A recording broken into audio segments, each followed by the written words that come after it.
त्याच्याकडे. चला इकडे बघ, बोल. What is potential? Potential is the electric level. Potential is the electric, जी आपल्याला कधीही कळत नाही. आपल्याला काय कळतं? Potential difference. आपल्याला पोटेन्शियल डिफरन्स कळतं, आपल्याला कधीही पोटेन्शियल कळत नाही. We are not interested in potential, we are interested in potential difference. आपण पोटेन्शियल डिफरन्स मध्ये इंटरेस्टेड आहोत. Number 1, positive charge always flow from higher potential to lower potential. Actually मध्ये असं होत, current flow from higher potential to lower potential असं आपण मानतो. आणि negative charge that is electron flow from lower potential to higher potential. This is actually happen. हे खरं खरं होतं. इलेक्ट्रॉन खरंच जातो एका ठिकाणी दुसऱ्या.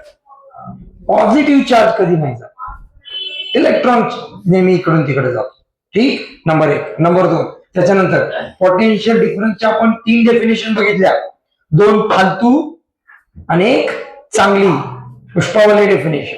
बोल 2 फालतू डेफिनेशन बोल. The difference between the higher potential and lower potential is called as potential difference. आणि दुसरी, the difference between the positive terminal and negative terminal is called as potential difference. पण बाळा लय महत्वाची आहे ही, आता डोक्यात व्यवस्थित पाहिजे. बरोबर, पोटेन्शियल डिफरन्सची अगदी महत्वाची, the amount of work done.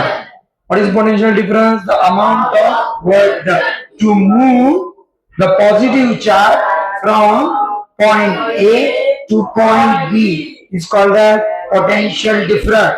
शांत बसू नको, आज जीवाचा आटापिटा कर आणि फॉर्म्युला ही डेफिनेशन पाठ कर, लय महत्वाची. चला नंबर 1. नंबर 2, फॉर्म्युला पोटेन्शियल डिफरन्सचा. मी बऱ्याच बॅचेस मध्ये बघितलं बरं का, बऱ्याच. मी काय W/Q. हा, पोटेन्शियल डिफरन्सचा formula V is equal to W/Q. V is what? Voltage. W is what? Work done. Q is what? Charge. आता हे सगळे शब्द उच्चारताना हे व्होल्टेज, हे चार्ज, ह्याच्यात आपल्या आवडीचा फॅमिलियर शब्द कुठला वाटतोय? Work done. वाटतोय की नाही? वर्क वर आपण अभ्यास केलेला आहे. तसं प्रत्येक गोष्ट आपल्याला व्यवस्थित वाटली पाहिजे. बोला, V is equal to W/Q. ठीक, तो एक पार्ट बघितला. हा, फॉर्म्युला त्याचा सांग रे. हा, फॉर्म्युला जर झाला W/Q. चला सांग रे त्याचं unit. Volt. Volt is a unit. सांगा, 1 volt is equal to 1 joule upon 1 coulomb. लय महत्वाचं आहे, लक्षात ठेव. हा, आणि what is 1 millivolt? 10 to the power -3 volt. 1 microvolt 10 to the power -6 volt. 1 kilovolt 10 to the power 3 volt. 1 megavolt 10 to the power 6 volt. लय महत्वाचं आहे. आता एक अत्यंत महत्वाची अजून एक कन्सेप्ट बोला. याच्यानंतर आपल्याला अजून एक गोष्ट लक्षात ठेवायची आहे, कुठली? जी सारखी सारखी विचारली जाते आणि आपल्याला पाठ पाहिजे. काय? फ्री इलेक्ट्रॉन म्हणजे कोण? फ्री इलेक्ट्रॉन म्हणजे काय? एक गोष्ट लक्षात ठेव, फ्री इलेक्ट्रॉन असतात कुणाकडं? Metal. Metal have, Pranav concentrate, metal have काय? 1 or more outer, असं सगळं लक्षात पाहिजे. Metal have 1 or more outermost. outermost weakly bounded electron. weakly bounded electron. weakly bounded electron, they are called as free electron. म्हणजे ते एक तर कुठं असतात? कुणाकडे असतात? मेटलकडे. किती असतात? एक किंवा जास्त. कुठं असतात? आउटर मोस्ट ऑर्बिट कडे. कुठं असतात? आउटर मोस्ट ऑर्बिट कडे, आणि वीकली बाउंडेड असतात, म्हणजे न्यूक्लियस त्यांच्यावर जास्त फोर्स लावत नाही. 9वी एक असा पॉइंट आहे जिथं फिजिक्स मध्ये एकतर इंटरेस्ट तयार होईल नाहीतर संपेल. 10वी मध्ये आल्यानंतर फिजिक्सचे लय मोठे मोठे लेसन आले ना, त्यावेळेला या कन्सेप्ट आहेत. मग तिथं जर दमायचं नसेल तर आता लक्ष द्यावं लागेल. चला बोला, व्हॉट इज करंट? करंट थाट दिशा आलं पाहिजे. करंट म्हणजे काय? What is motion? हे कसं लक्षात ठेवलं? कसं लक्षात ठेव? What is current? Current is a flow of electron. Current is a flow of free electron. Free इलेक्ट्रॉनचा फ्लो. ठीक आहे, त्याचा formula I is equal to Q upon T. लक्षात ठेव, पक्क लक्षात पाहिजे. I म्हणजे काय? करंट. क्यू म्हणजे काय? चार्ज. टी म्हणजे काय? टाइम. मला मोजायचं आहे. कशात मोजणार? एम्पियर. कशात मोजणार? एम्पियर. मग सांग बरं, 1 एम्पियर किती असतो? इतना इतना इतना इतना 1 कुलो अपॉन 1 सेकंड. एका सेकंदामध्ये 1 कुलोम एवढा चार्ज जर पास ऑन होत असेल तर तिथं 1 एम्पियर एवढा करंट असतो. हे सगळ्यात इम्पॉर्टंट आहे. ठीक, आता पुढचं वाच सोपं आहे. What is 1 milliampere? 10 to the power minus 3 ampere. 1 micro ampere, 10 to the power minus 6 ampere. 1 kilo ampere, 10 to the power 3 ampere. And 1 mega ampere, 10 to the power 6 ampere. हे सगळं झालंय आपलं. हा काही फार मोठा भाग नाही. आता अत्यंत महत्वाची कन्सेप्ट आहे बाळा, जिथं मुलं चुकतात किंवा मुलांना ते लक्षात येत नाही. कुठला law? Ohm's law. Ohm's law. हा, बंद कर वाया पुस्तकं, शांतपणे पाठीचं कान स्ट्रेट कर, फ्रेश बस आणि लक्ष दे. सांग मला ओहम्स लॉ काय? इफ द, खाली बघूच नको, माझ्याकडे बघ. बोला, इफ द काय? बघा कशी शांतता झाली. पहिली गोष्ट, कॉन्सन्ट्रेट फिजिकल स्टेट वर करायचं. कशावर? Physical state. पुन्हा एकदा सांगतोय, इफ द फिजिकल स्टेट, बोला काय? Physical state of the conductor remain constant. Physical state constant राहणं म्हणजे किती गोष्टी कॉन्स्टंट राहणं? 4. कुठल्या कुठल्या? लेंथ, हा, दुसरं एरिया, तिसरं मटेरियल, आणि चौथं टेम्परेचर. घरी जाऊन पुन्हा एकदा काल 2 नंबरचं लेक्चर इलेक्ट्रिक करंट वरचं पुन्हा एकदा बघा. मी तुम्हाला त्या दिवशी पण म्हटलेलं होतं, हे एकदा बघून समजत नाही.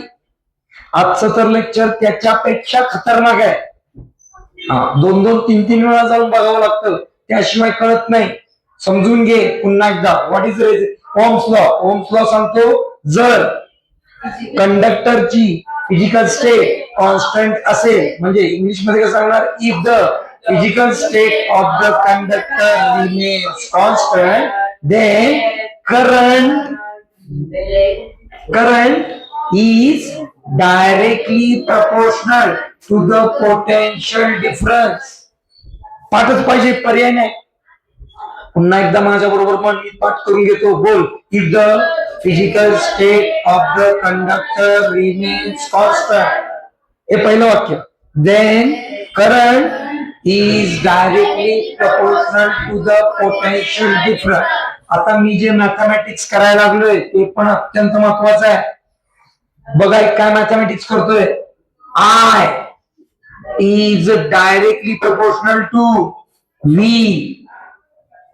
मग सांग, हे डायरेक्टली प्रपोर्शनल जर मला तोडायचं असेल तर मला काय घ्यावा लागतो? Constant. I is equal to KV. या केला मी इकडे घेतलं, ताकद लाव. केला जर इकडे घेतलं, घन घन घन घन घन डोकं चाललं पाहिजे. केला इकडे घेतलं, केला इकडे घेतलं, म्हणजे काय केलं असेल? हा, इथनं सुरुवात करतो. V इज इक्वल टू काय? 1/KI. त्या केला इकडे घेतलं. हा, मग बोला 1/K लाच पुढे जाऊन आपण काय म्हणणार आहे, R. मग 1/K ला जर R मानला तर V इज इक्वल टू काय आला, IR. हा formula V is equal to IR.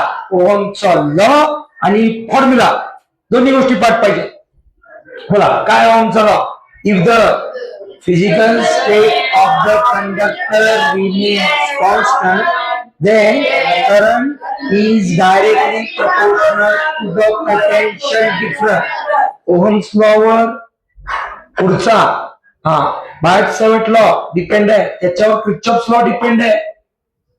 हे जर पहिलं लेक्चर नाही आलं, पहिला लॉ नाही कळला तर पुढचं काही कळणार नाही.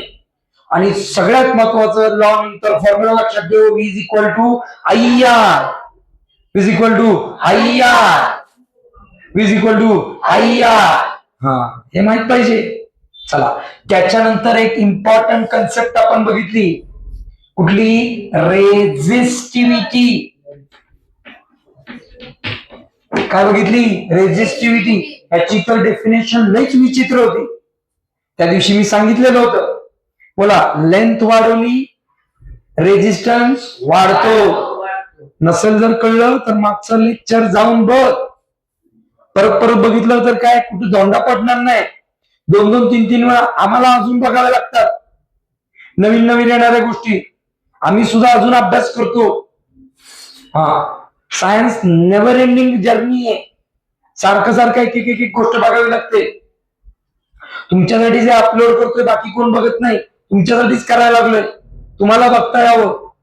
चला, रेझिस्टिव्हिटी, लेंथ वाढली रेझिस्टन्स वाढतो. लिहिणार कसं त्याला, resistance is directly proportional to the length of conductor. Area वाढला रेझिस्टन्स कमी होतो. कसं लिहिलं त्याला, resistance is inversely proportional to area.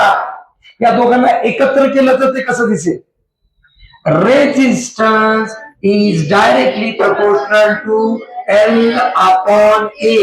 आता याला तोडायचं आपल्याला. सांग, R इज इक्वल टू काय घ्यायचा, कॉन्स्टंट. कोण सांगताय कॉन्स्टंटला काय म्हणायचं, रो. शाबास, म्हणून तो आवडतो मला. Rho, very good. हा, rho L/A. What is this rho? Resistivity. Rho is called as resistivity. उच्चार करताना रेझिस्टन्स असा नाही करायचा, रेसिस्टन्स, सिस. हा, म्हणजे स्पेलिंग येतं नीट. याचा म्हणताना म्हणे रेझिस्टिव्हिटी नाही, गावंडळ नाही आपण, रेसिस्टिव्हिटी. काय म्हणायचं, रेसिस्टिव्हिटी असं म्हणायचं, म्हणजे आपल्याला स्पेलिंग येतं. What is rho, rho is called as resistivity. कुठलीही डेफिनेशन बघितली की आपण त्याचा काय बघतो, फॉर्म्युला. सगळ्याचा फॉर्म्युला कसा आहे ना, रो इज इक्वल टू, हे इकडं कन कन कन कन डोकं चाललं पाहिजे, इकडं RA/L. रेसिस्टिव्हिटीचा फॉर्म्युला बघितला की आपण काय बघतो, युनिट. बोला, याचं युनिट काय असणार आहे, ओहम मीटर. ओहम मीटर, ओहमच्या लॉचा. रेझिस्टन्स कुठे गेला आपला, रेझिस्टन्स आपण सांगितलंच नाही. हा, चला, व्हॉट इज रेझिस्टन्स. हा, शाबास, एवढी सुरुवात झाली तर लय मस्त झालं. What is resistance, resistance is the property, कुठली, to oppose. Resistance is the property of the material to oppose. कशाला oppose, the flow of electron.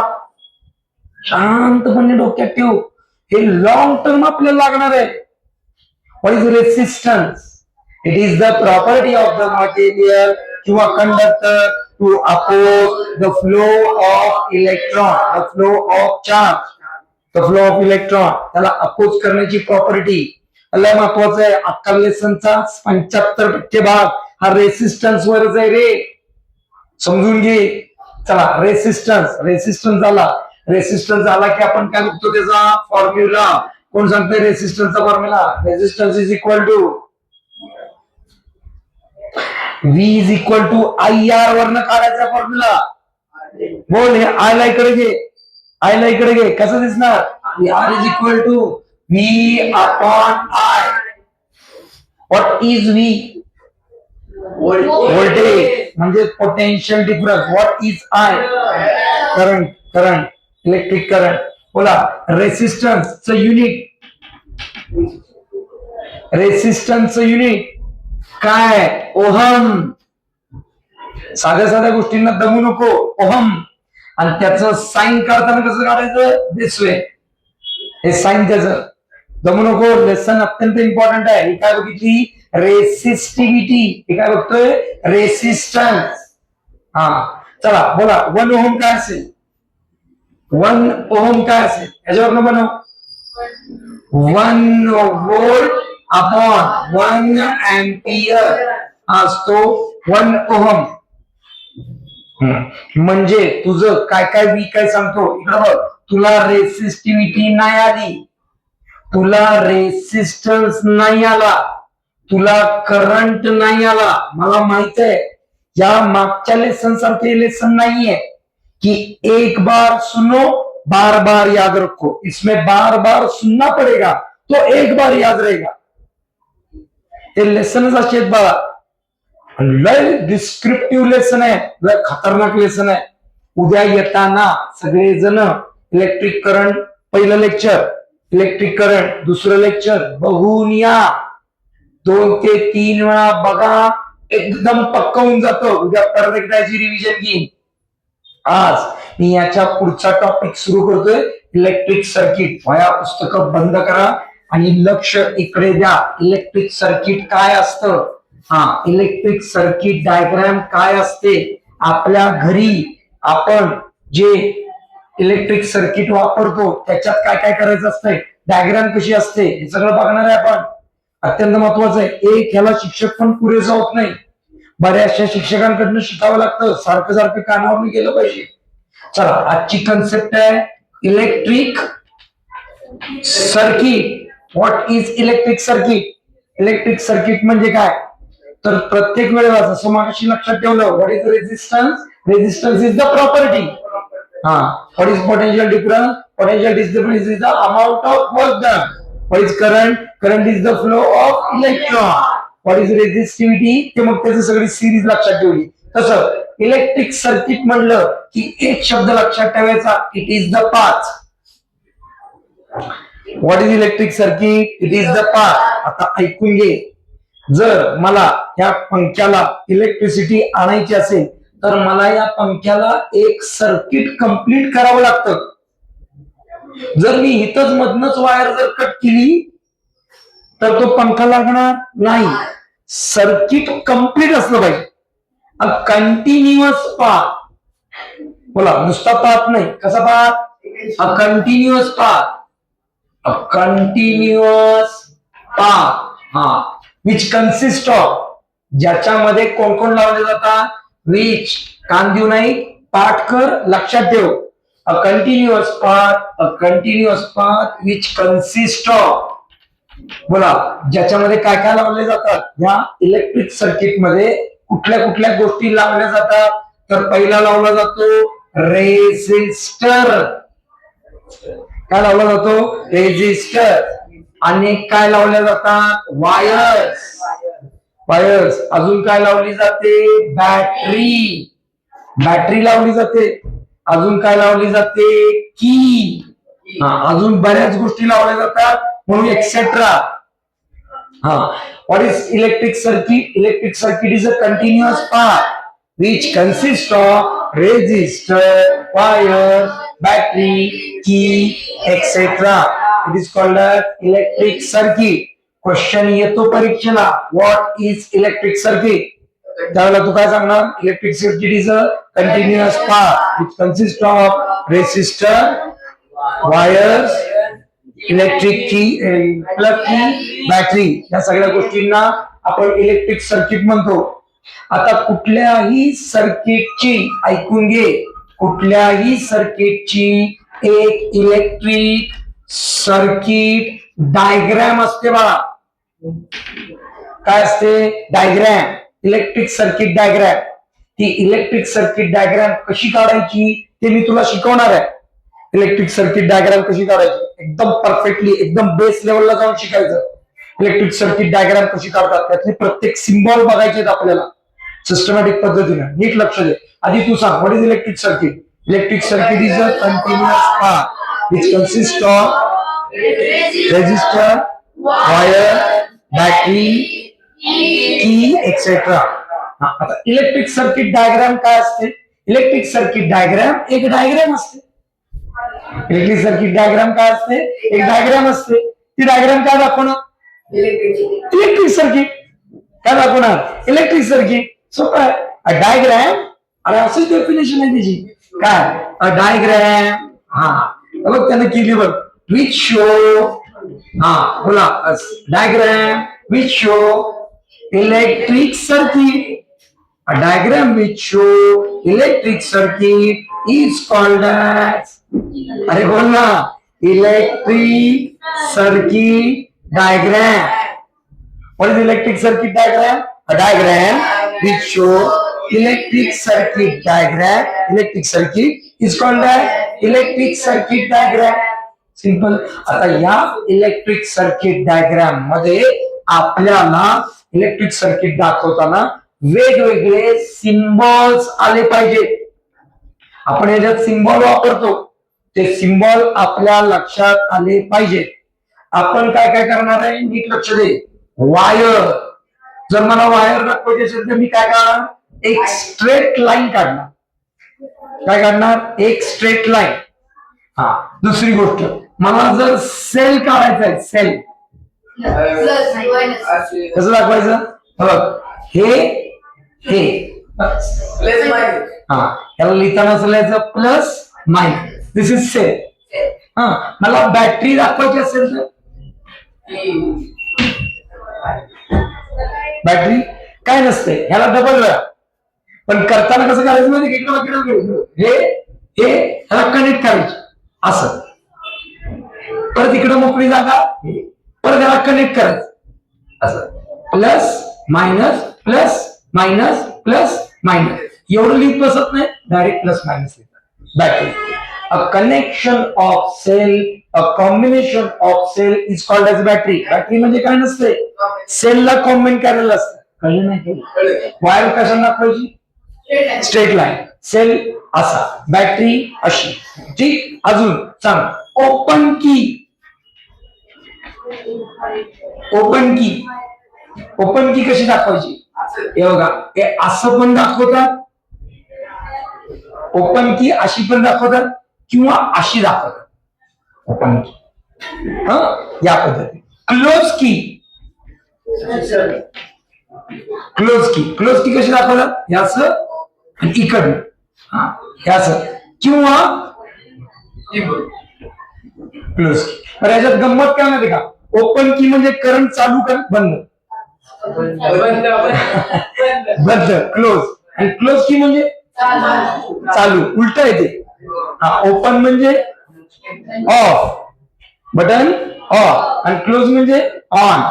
हा, चला अजून अजून अजून अजून अजून एक महत्वाचा पार्ट आहे, रेसिस्टन्स. अरे आपला मित्र या लेसन मधला. रेसिस्टन्स कसा दाखवायचा? रेसिस्टन्स कसा दाखवायचा? हे असं ढाकचक ढाकचक ढाकचक ढाकचक ढाकचक ढाकचक, त्याला रेसिस्टन्स म्हणतात. काय म्हणतात त्याला? रेसिस्टर. हे अजून एक महत्वाचं, इकडे बघ, इकडे बघ, रिओस्टॅट. रिओस्टॅट. ऐक ऐक ऐक, बंद कर, पुस्तक बंदच ठेव, लक्ष दे. रिओस्टॅट. रिओस्टॅट कसं दाखवतात? बघ, असं ढाकचक ढाकचक ढाकचक ढाकचक, आणि याच्यावर एक असा क्रॉस. याचा अर्थ सांगतोय. रिओस्टॅट म्हणजे काय? रिओस्टॅट म्हणजे मला त्या पंख्याला एक नॉब आहे ना, तिथं नॉब, त्या नॉबने मी पंखा कमी किंवा जास्त करू शकतो.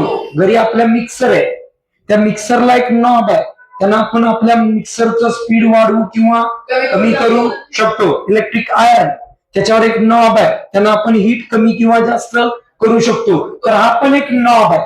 सांगा नॉब रेजिस्टन्स वर बसवलाय, मग या नॉबने काय करता येईल? रेजिस्टन्स कमी किंवा जास्त करता येईल. रेजिस्टन्स कमी किंवा जास्त करता येईल. गाडीचं त्यांना स्ट्रेट कर, फ्रेश बस. बाळा बिल्डिंग बांधायची आहे ना, तर त्याचा पाया बांधायचा चाललाय. पाया बांधायचा चाललाय, लय महत्वाची गोष्ट आहे. इझी नाहीये, इंटरेस्ट घे. तिथंच पाया ढासळला तर बिल्डिंग कमकुवत म्हणणार. व्यवस्थित आहे बरोबर. आता ॲमीटर, ॲमीटर दाखवताना असं दाखवतात, गोल ए प्लस मायनस. ॲमीटरनं मी काय मोजणार? करंट. काय मोजणार? करंट. लक्षात ठेव, प्रत्येकाने लक्षात ठेवा, सिम्बॉल सगळे लक्षात ठेवा. चला इकडे बघा, व्होल्ट मीटर. सांगायची पण गरज नाही आता. व्होल्ट मीटर असं गोल प्लस मायनस. व्होल्ट मीटरने मी काय मोजणार? Potential difference. काय मोजणार? Potential difference. इथून पुढे जर मी सर्किट मध्ये या गोष्टी वापरल्या तर तुला लक्षात आलं पाहिजे मी काय करायला लागलोय ते. बरोबर. वायर साठी स्ट्रेट लाईन, सेल, असं बॅटरी कॉम्बिनेशन, ओपन की हे मी वापरणार आहे. क्लोज की हे असं, resistance, rheostat, ammeter, voltmeter. अजून एक क्रॉस वायर. क्रॉस वायर अशी एक लाईन चालली पण त्याच्यावर क्रॉस आहे तर असं करणार. क्रॉस वायर दोन दोन हे आपल्याला लागणार नाही. आपल्याला एवढ्या गोष्टी लागणार आहेत, अत्यंत महत्वाच्या गोष्टी.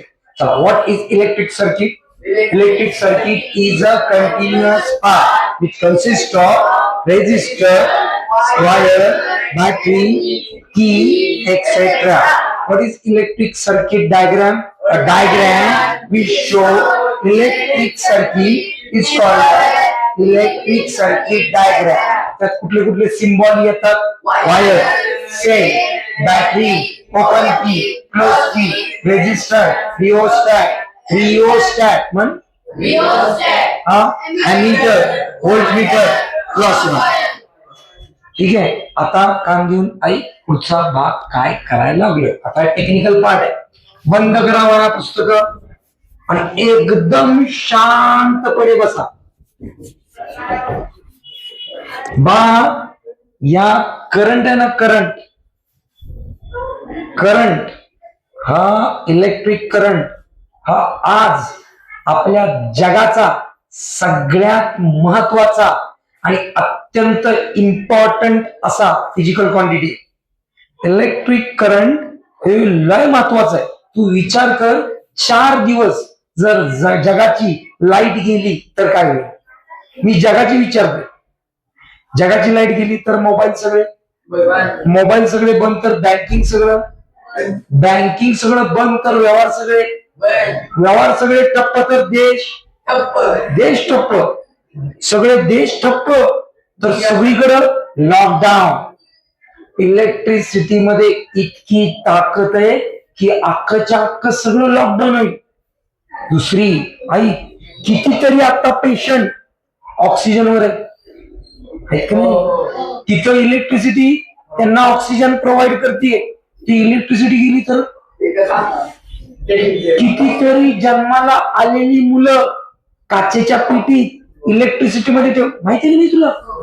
कितीतरी जण मुलं अशी जगात विचारायला रे, साताऱ्यातली म्हणत नाही, कितीतरी मुलं काचेच्या पेटीत ठेवण्यात त्यांचं काय होईल? म्हणजे इलेक्ट्रिसिटी ही अत्यंत इम्पॉर्टंट क्वांटिटी आहे का नाही? बोल. आहे. तर त्याचा स्टडी करणं पण आपल्याला इम्पॉर्टंट आहे. आणि या इलेक्ट्रिक करंटचा बाप आहे रेजिस्टन्स, त्याची आई आहे पोटेन्शियल डिफरन्स. इलेक्ट्रिक करंटची आई पोटेन्शियल डिफरन्स. करंटला जन्म कोणी दिला? पोटेन्शियल डिफरन्स आहे. अरे करंटला जन्म लक्ष नाही, हे असं शिकणार असेल तर मजा नाही. आणि तुझ्यासारख्या मुलाकडनं अशी अपेक्षा नाही मला. मस्त पैकी लक्ष दे रे, काहीतरी वेगळं सांगायला लागलं, काहीतरी महत्वाचा भाग. 9वीत असल्यासारखं अजिबात शिकू नका. असं समजा की तुम्ही 11वी आणि मग शिका, तर या कन्सेप्ट क्लिअर होतील. सोडून द्या जग सगळं, शांतपणे ऐका काय सांगायला लागलं. एक वेगळं चित्र तुमच्या समोर रंगवायला लागलं. करंटला जन्म देणारा भाग आहे पोटेन्शियल डिफरन्स. आणि करंटला कंट्रोल करणारा भाग आहे रेझिस्टन्स. म्हणून मी नेहमी म्हणतो करंटची आई करंटची पोटेन्शियल डिफरन्स आणि करंटचा भाग रेझिस्टन्स. रेझिस्टन्स हा आहे जो करंटला कंट्रोल करतो, कमी जास्त करण्याची ताकद ठेवतो रेझिस्टन्स. त्यामुळे आपल्याला रेझिस्टन्सचा स्टडी, रेझिस्टन्सचा अभ्यास अत्यंत महत्वाचा आहे. एक लक्षात ठेव, नीट लक्ष दे, इकडे बघ. आपल्या घरी येणारा जो करंट आहे तो 220 वोल्ट एवढ्या पोटेन्शियल डिफरन्सचा आहे. पण माझ्या मोबाईलला, माझ्या लॅपटॉपला, माझ्या फ्रीजला, माझ्या टीव्हीला, माझ्या पंख्याला, माझ्या ट्यूबला तेवढा करंट नाही लागत. प्रत्येकाची रिक्वायरमेंट वेगवेगळी आहे. काही ऑब्जेक्ट यांना करंट जास्त लागतो. Mixer, electric iron, TV, fridge, AC, electric current त्यांना जास्त लागतो. पण काही ऑब्जेक्ट असे आहेत की ज्यांना इलेक्ट्रिक करंट कमी लागतो. मोबाईलचं चार्जिंग, टीव्ही, बल्ब, पंखा यांना इलेक्ट्रिक करंट जास्त लागतो, कमी लागतो. मग माझ्या घरी असे पण इक्विपमेंट आहेत की ज्यांना इलेक्ट्रिक करंट जास्त लागतो आणि माझ्या घरी असे पण इक्विपमेंट आहेत की ज्यांना इलेक्ट्रिक करंट कमी लागतो. मग या दोघांना समान इलेक्ट्रिक करंट द्यायचं जर असेल तर माझ्यासाठी एकच टूल आहे बाळा, रेझिस्टर. काय रेझिस्टर? मी रेझिस्टरची मांडणी अशी करणार, रेझिस्टरची अरेंजमेंट अशी करणार की मला त्यातनं तो जो करंट आहे त्याला कंट्रोल करता आला पाहिजे. ऐक, माझ्या घरी 100 अँपियर एवढा जर करंट येत असेल आणि माझी रिक्वायरमेंट 10 अँपियर एवढीच आहे, तर येताना 100 अँपियर जर येत असेल आणि 10 अँपियर एवढीच जर रिक्वायरमेंट असेल तर मी काय इलेक्ट्रिसिटी जाऊन फोन करून सांगणार नाही 10 अँपियर पाठवू. मग मी माझ्या घरी एक वायरमन कडनं अशी सिस्टीम करून घेणार की मी इथं काय वाढवणार, त्याच्यात रेझिस्टर वाढवणार आणि हे रेझिस्टर वाढवून या 100 अँपियरचं 10 अँपियर मध्ये कन्व्हर्जन करणार. म्हणून या रेझिस्टरचा स्टडी करणं अत्यंत गरजेचं आहे. मी एवढं लेक्चर याच्यासाठी दिलं की तुला कळावं की मी काय करायला लागलो. मी एक सिस्टीम बनवतोय, एक कॉम्बिनेशन बनवतोय रेझिस्टरचं, जे कॉम्बिनेशन मला करंटवर कंट्रोल देईल. असे किती सिस्टीम्स आहेत? 2 आहेत. एक आहे रेझिस्टर इन सिरीज वालं आणि एक आहे रेझिस्टर इन पॅरलल वालं. कुठले? रेझिस्टर्स इन सिरीज आणि रेझिस्टन्स इन पॅरलल. मी तुला नेहमी विचारेन हे मी का करतोय? कारण मला करंटवर कंट्रोल करायचं आहे. करंटवर जर कंट्रोल करायचं आहे तर मला माझ्यासाठी माझा मित्र कोण आहे? रेझिस्टर. मग मी रेझिस्टरला एकदा सिरीज मध्ये लावलंय, रेझिस्टर्सला एकदा पॅरलल मध्ये लावलंय. सर नक्की काय केलंय? रेझिस्टरला सिरीज मध्ये लावलंय. ऐका, आता इलेक्ट्रिक सर्किट काढायला लागलंय. इकडे बघ, मी असा एक रेझिस्टर घेतला R1, असा एक रेझिस्टर घेतला R2 आणि असा एक रेझिस्टर घेतला R3 आणि यांना तिघांना अशा कॉम्बिनेशन मध्ये जोडलं आणि यांच्यामध्ये एक सेल टाकला, एक की टाकली आणि ह्याला असं जोडलं. हे जी जोडणी आहे, ही जी अरेंजमेंट आहे, कोणाची अरेंजमेंट आहे? रेझिस्टन्स 1, रेझिस्टन्स 2, रेझिस्टन्स 3 ची. त्याला म्हणणार मी resistance in series. Sir series कळलं, एका मागून एक जोडलंय. कसं जोडलंय? एका मागून एक. ह्याची सिस्टीम कशी? ह्याची सिस्टीम अशी, इकडं बघा, याला जोडताना एक वर इकडं, एक पहिला रेजिस्टर जोडला, हा एक, त्याच्या खाली दुसरा रेजिस्टर जोडला, ओके, त्याच्या खाली तिसरा रेजिस्टर जोडला, हा, आणि अशी एक कॉम्बिनेशन बनवलं. इकडनं एक सेल, एक की, आणि याला जोडून टाकलं, विषय संपला. ही जी अरेंजमेंट आहे यांची पण नावं काय माहिती का? R1, R2, R3. इथं R1, R2, R3 कसे जोडलेले आहे? सिरीज. इथं R1, R2, R3 कसे जोडलेले आहेत? पॅरलल. मग तुला विचारलं परीक्षेमध्ये रेजिस्टन्स इन सिरीज म्हणजे काय, तर तू असं सांगायचं की जे रेजिस्टर एका मागून एक जोडलेले असतात त्या अरेंजमेंटला रेजिस्टर्स इन सिरीज म्हणायचं. तर एका मागून एक साठी शब्द आहे वन आफ्टर अनादर. काय काय काय? वन आफ्टर अनादर. आता तुला एक सिस्टमॅटिक पद्धतीनं वाक्य करून देतो. इकडे बघ, द अरेंजमेंट, शब्द नेहमी लक्षात ठेव, the arrangement in which 3 registers are connected in one after another, then it is called as resistors in series. What is resistance in series? The arrangement in which bola, the 3 registers are connected one after another. They are called as resistors in series. बोला, इथं काय असेल? इथं arrangement कशी असेल? इथं arrangement one after अनादर आहे का? एका मागून एक लावलेत का? नाही. यांची गंमत अशी आहे की सगळ्यांचे स्टार्टिंग पॉइंट कसे आहेत आणि सगळ्यांचे एंड पॉइंट.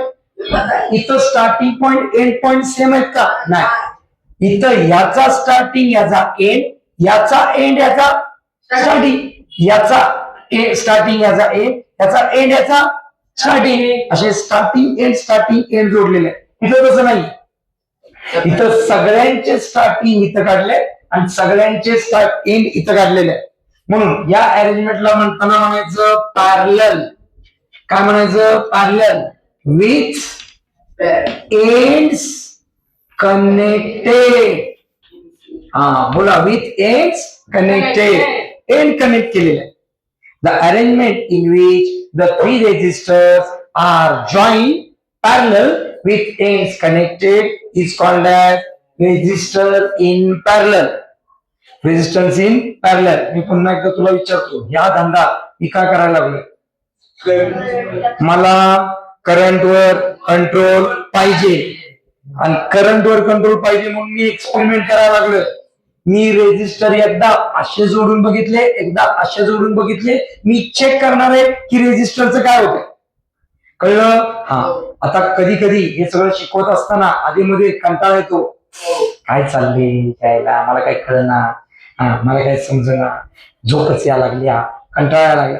त्यावेळेला माइंडला सांगा फिजिक्स आहे बघायला.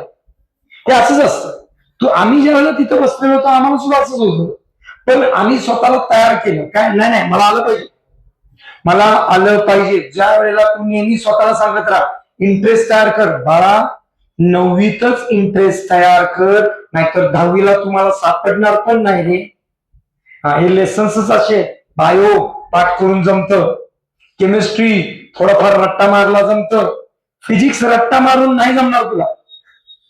तू बघ, motion is a current is a what is the resistor? Flow of electron. What is resistance? Resistance. What is speed? Speed is the total distance traveled per unit time. What is resistance? अरे मुझे flow करेगी. ऐसा नहीं है वो बच्चा, इसको ध्यान से देखना पड़ता है. मुझे पता ही है ऐसा ही. 2 टॉपिक आहेत, 2 टॉपिक. तर घुसत नाही डोक्यामध्ये आणि घुसले तर राहत नाही. एक आहे करंट आणि दुसरं नाही, करंट मध्येच रेजिस्टन्स आला. दुसरं मॅग्नेटिझम. लई दमावत आहे. मॅग्नेटिझम लय गमवत आहे. मॅग्नेटिझम एक कळत नाही, लय अवघड आहे. आणि करंट आणि मॅग्नेटिझम या दोघांचा मिळून एक टॉपिक आहे 12वीला, इलेक्ट्रोमॅग्नेटिझम. हा जामारी एक इलेक्ट्रिसिटी झेपत नव्हती, मॅग्नेटिझम कळत नव्हतं, दोघांचं मिळून इलेक्ट्रोमॅग्नेटिझम आहे. त्याची सुरुवात आहे डायरेक्ट 11वीला आलेच नाही. त्यामुळे व्यवस्थित लक्ष दे. पाठीचं गाणं स्ट्रेट कर, फ्रेश बस. पुन्हा एकदा चाललं किंवा सिंपल पद्धतीमध्ये सांगायचा प्रयत्न करतो. फार जीव तोडून सांगायला लागलोय, नीट लक्ष दे. हा धंदा का चाललाय? करंटवर कंट्रोल करा, एवढं लक्षात ठेव. करंटवर कंट्रोल आहे. त्यामुळे रेजिस्टर कसे जोडले? मग आपण चेक करायला लागलो की काय होतंय रेजिस्टन्सचं काय होतंय का बघतोय आपण. आपल्याला रेजिस्टन्स मध्ये एवढा इंटरेस्ट का? कारण रेजिस्टन्स करंटचा बाप आहे. बापाला बघितलं पाहिजे. अरे बाप महत्वाचा आहे, बापाला बघितलं पाहिजे. करंटचा बाप आई शोधली की आई कोण आहे? Potential difference. करंटचा बाप बघायला लागला, काय करतोय तो. ऐक हिरो, हा याच्यात कसे जोडले? One after another. आणि याच्यात कसे जोडले? Parallel with ends connect. आता दुसरा पॉइंट लय खतरनाक आहे. स्कूल मध्ये झालंय का? झालंय ना? झालंय काय झालंय का नाही प्रणव? ऐक इकडे बघ. या सिरीज मध्ये ना, या सिरीज याच्यात ऐकून घे. या सिरीज याच्यात मी एक चेक केलं. मी इथं काय लावला? व्होल्ट मीटरला. इथं अॅमीटर लावला. अॅमीटर काय लावला? अॅमीटर. एक महत्वाची गोष्ट आहे इकडे बघ. याच्यातनं महत्वाची गोष्ट, याच्यातनं समजा 1 एम्पियर करंट इथनं फ्लो झाला, तर पहिल्या रेजिस्टर मधनं पण 1 एम्पियरच, दुसऱ्यामध्ये पण 1 एम्पियरच, तिसऱ्यामध्ये पण 1 एम्पियरच करंट फ्लो होतो. ही या सिस्टीमची खासियत आहे. म्हणजे या सिस्टीम मध्ये सेम करंट फ्लो होतो. कसा फ्लो होतो? Same current. अत्यंत महत्वाची गोष्ट आहे, नीट लक्ष दे. हा मग मी इथं एक व्होल्ट मीटर लावून बघितला. व्होल्ट मीटर मी का लावला असेल? पोटेन्शियल डिफरन्स चेक करण्यासाठी. काय चेक करण्यासाठी? Potential difference. अॅमीटर मला काय देणार? करंट. अॅमीटर मला काय देणार? करंट. व्होल्ट मीटर काय देणार? Potential difference. काय देणार? पोटेन्शियल. हळूहळू तुम्हाला पण हे सगळे शब्द येतील, काळजी करू नका. फक्त चेहऱ्यावर आनंद ठेवा, वाकल्यागत चेहरे करू नका. व्यवस्थित पाठीचा गाणं स्ट्रेट करून व्यवस्थित बघा. इकडे बघा. चला, ह्याच्यात काय सेम असतो? करंट. सगळीकडे सेम करंट राहणार. आता 3 गोष्टी. तिसरी गोष्ट, इलेक्ट्रिक करंटचा स्टडी आपल्याला काय माहित नसतंय. रेजिस्टर काय चाललंय, काय धंदा काय चाललाय नक्की, तर तरी पण लक्षात आहे करंटवर कंट्रोल पाहिजे. इकडं काय डिफरंट असते? करंट सेम आहे. मग पोटेन्शियल डिफरन्स. अरे बोला, पोटेन्शियल डिफरन्स काय असतो? डिफरंट. पोटेन्शियल डिफरन्स काय असतो? डिफरंट. इथं काय सेम, काय different? Current same, potential different. समजलं? इथं बरोबर उलट आहे. हा धंदा उलट आहे. तिथं मी आहे ना व्होल्ट मीटर लावला. काय लावलं? Voltmeter. काय लावलं? मीटर लावला. इथं व्होल्ट मीटर लावला. आणि इथं काय लावले? सगळे अॅमीटर लावला. अॅमीटर लावला. तू इकडे बघ, इथं काय लावला होता? Voltmeter. रेजिस्टन्सच्या शेजारी इथं काय लावला होता? Voltmeter. इथं रेजिस्टन्सच्या शेजारी काय लावला? अॅमीटर. समजून घे.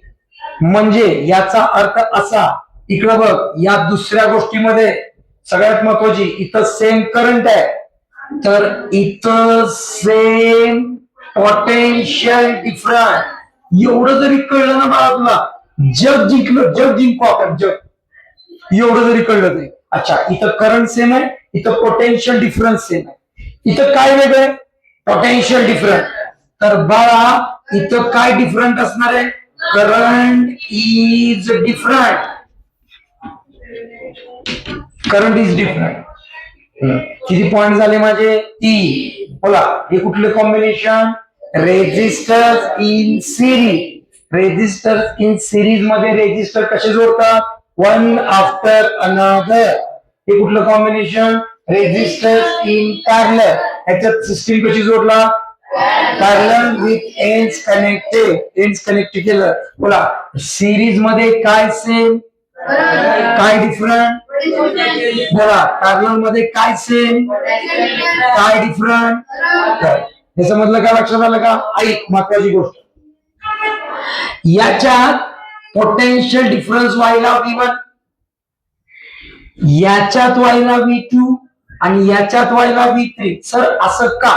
कारण पोटेन्शियल डिफरन्स डिफरंट आहे. म्हणून काय राहणार? V1 V2 V3. समजलं? तसं इथं V1 V2 V3 नाही लिहिता येणार मला, कारण इथं पोटेन्शियल डिफरन्स काय सेम. इथं काय लिहू मग? सांग ना सांग ना सांग ना. A1 नाही रे, I1 I हा बोला काय काय येणार? I1 I2 I3. शब्द लक्षात ठेव. I कुणासाठी? करंट. हा. V कुणासाठी? पोटेन्शियल डिफरन्स साठी. R कुणासाठी? रेजिस्टन्स साठी. हे पक्के तिघांवरून धंदा या. एक आहे पोरग, एक आहे त्याची आय, एक आहे त्याचा बाप. पोरग कोण आहे? करंट. आय कोण आहे? Potential difference. आणि बाप कोण आहे? रेजिस्टर. या तिघांचा धंदा आणि यांचा अज्जा आहे ओहमचा लॉ. या ओहमच्या लॉने 3 गोष्टी सांगितल्या ना, म्हणून यांचा अज्जा आहे ओहम, बाकी काय नाही. समजून घे. बोला चला नंबर 1. आता नीट लक्ष द्या. इथं पोटेन्शियल डिफरन्स डिफरंट आहे, म्हणून ह्याला म्हणूया V1 V2 V3. इथं काय? I1 I2 I3. आता लय महत्वाची गोष्ट आहे, मस्ती करत शिक, पण मस्ती न शिकू नको, नाहीतर मरशी. लक्षात ठेव. 4था पॉईंट. आता ओहम दादाला मला बोलावं, आजोबा ओहमला मला बोलावं. ओहमचा फॉर्म्युला बोल.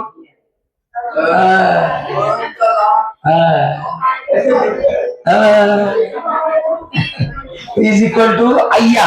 म्हणून मी त्याला ना, त्याला जरा असं अय्या नाही रे, अय्या. इकडे बघ, इकडे बघ. मी इज इक्वल टू अय्या. ठीक. एक ऐकले महत्वाचं आहे. इकडे बघ, याच्यात ना अजून एक फॉर्म्युला आयचा बनव ना. V upon R. याच्यात ना अजून एक फॉर्म्युला आर चा बनव ना. नाही रे, V अपॉन I. अरे हो ना. आता याची गरज नाही आपल्याला. रेजिस्टरचा तर अभ्यासच करायला लागला, त्याची गरज नाही. या V ची गरज आहे, I ची गरज आहे. ऐक, हा V चा फॉर्म्युला इथं वापरूया का? कारण इथं 3 पोटेन्शियल डिफरन्स आहे. हा, मग बघूया किती जण सांगतात. हा जर V is equal to IR असेल तर किती जणांचं डोकं चालतं बघूया. V1 इज इक्वल टू काय असेल? I1 नाही रे, I एकच आहे इथं. इकडनं सगळीकडनं करंट सेमच व्हायला. हा, कसा असणार? IR1. आता बघा, दुसरं ज्यांना कळणार त्यांना सगळं कळलं. बोला हा. V2 is equal to IR2. V3 is equal to IR3. आता हा V1 म्हणजे कोण? नुसतं ओरडून जीव जाईल. समजणं इम्पॉर्टंट आहे. हा, तू बोलतोय चांगली गोष्ट आहे. मी काय म्हणतोय, मस्ती ह्याच्यापेक्षा दुप्पट कर, पण समजून ह्याच्यापेक्षा चौपट घे. हा, शांत चित्ताने. V1 म्हणजे काय? इकडे बघून सांग रे, सगळा धंदा इथं आहे. V1 म्हणजे या रेजिस्टन्सचं पोटेन्शियल डिफरन्स. V2 म्हणजे या रेजिस्टन्सचं potential difference.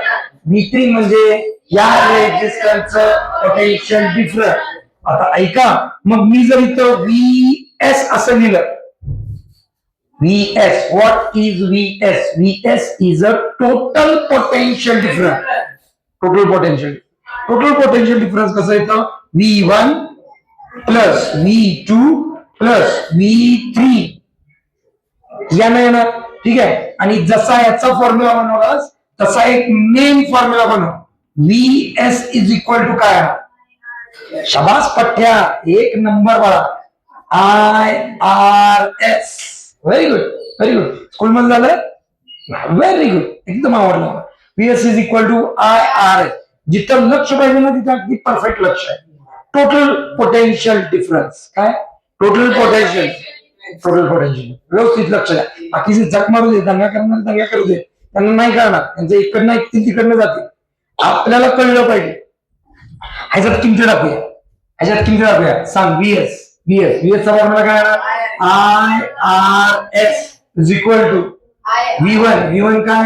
IR1 plus IR2 plus IR3. आता या IRS इज इक्वल टू यातनं काय कॉमन काढूया? I कॉमन काढला. काय झालं रे? R1 plus R2 plus R3. हे I कॅन्सल झाला. नीट लक्ष दे. आता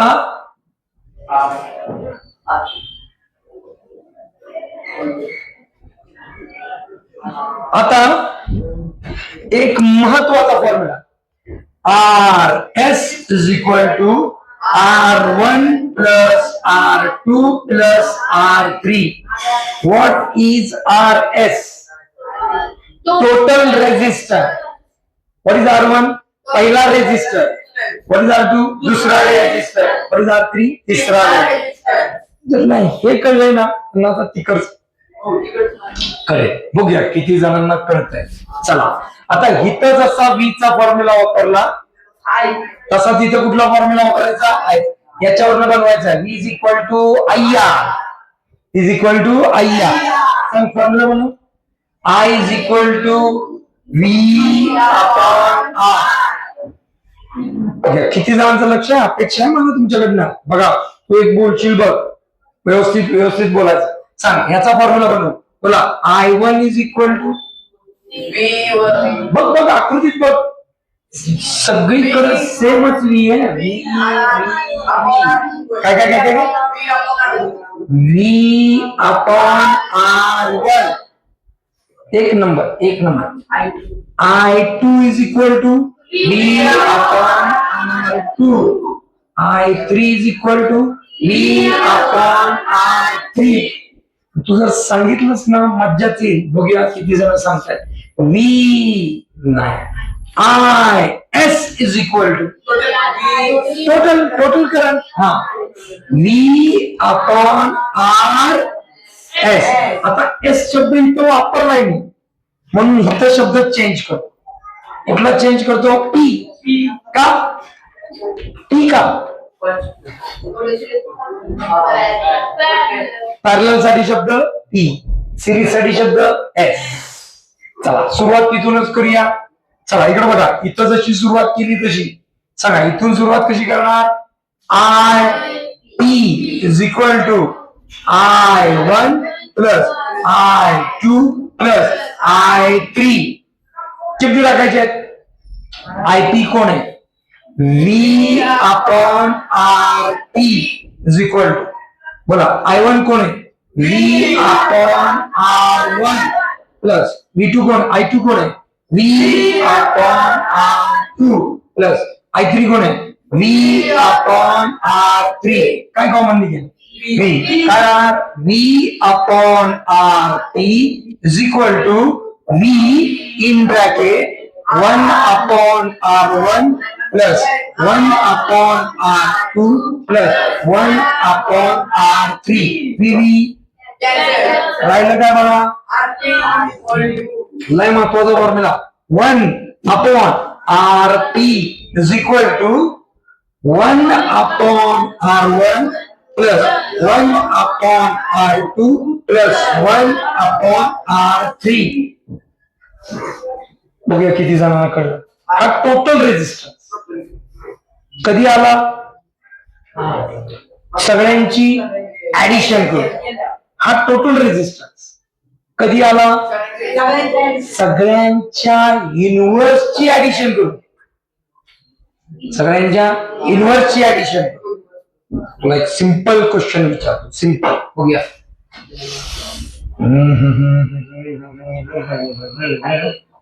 हा 2 ओम आहे. 2 ओम. हा पण 2 ओम आहे. हा पण 2 ओम आहे. टोटल रेजिस्टन्स किती असेल? 6 ओम. किती? 6 ओम. हा 2 ओम आहे. हा पण 2 ओम आहे. हा पण 2 ओम आहे. टोटल रेजिस्टन्स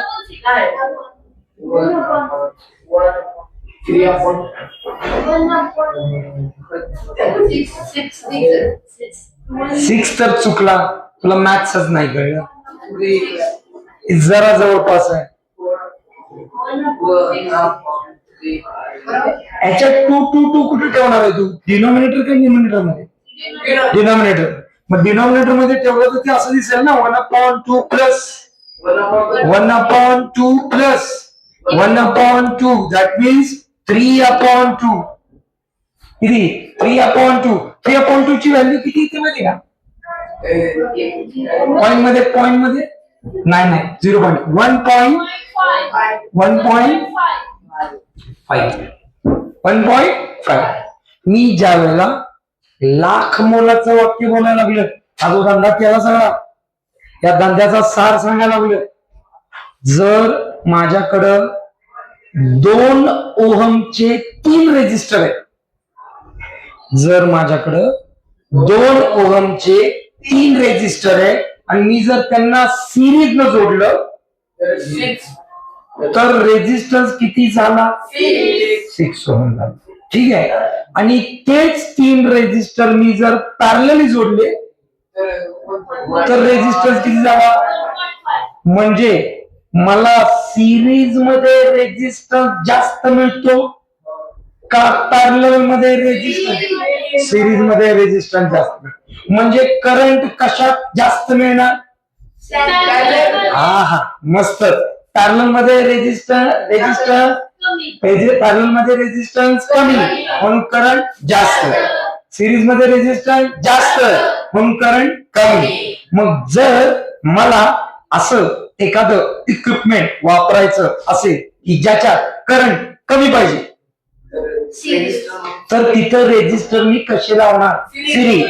जर मला एसी लावायचा आहे, मला करंट जास्त पाहिजे, तर मी रेजिस्टर कसे लावणार? समजलं का? हा धंदा सगळा कशासाठी चाललाय? करंटवर कंट्रोल करण्यासाठी. बाळा, आता असं वाटेल हे कळले, हे नाही कळलेलं, इसको घर पे जाके लिखना पड़ेगा. ये सामने ऐसा लेक्चर रखने का और उसमें जो जो पॉइंट बताया उसको लिखना पड़ेगा, तो आएगा. कल तेरी इसके ऊपर टेस्ट. कल टेस्ट. उद्या याच्यावर टेस्ट. आल्या उद्या काय क्लासला?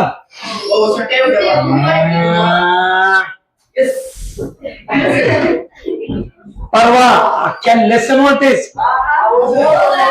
सुट्टी आहे ना उद्या?